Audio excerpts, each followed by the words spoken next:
Il y a trois dispositions principales de l'alliance d'Abraham. La première, la promesse de la terre, Genèse 12, 1. Dieu a appelé Abraham à sortir de Our, en Chaldée, pour le pays qu'il lui donnerait, Genèse 12, 1. Cette promesse est renouvelée en Genèse 13, 14, et les dimensions du pays sont mentionnées en Genèse 15, 18. Le texte exclut la possibilité que cette promesse ne s'accomplira qu'au ciel. Cet aspect de l'alliance d'Abraham est étendu en Deutéronome 31, 10. La promesse de la descendance est aussi la deuxième disposition principale de l'alliance d'Abraham. Dieu a promis à Abraham de faire de lui une grande nation, alors qu'il était âgé de 75 ans et n'avait pas d'enfant. Abraham a reçu la promesse d'une descendance nombreuse. Cette promesse s'est amplifiée en Genèse 17, 6, où Dieu a promis que des rois et les nations seraient issus de lui.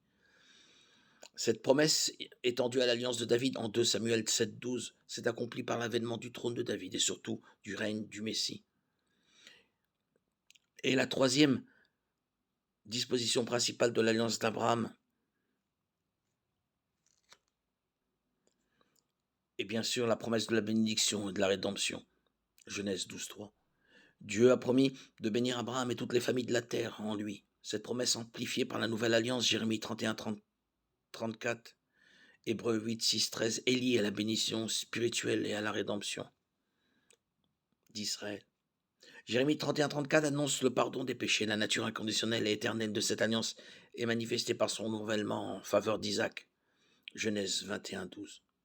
Les promesses que Dieu fait soulignent qu'il s'agit d'une alliance inconditionnelle. Elle sera par la suite confirmée à Jacob, Genèse 28, 14, 15.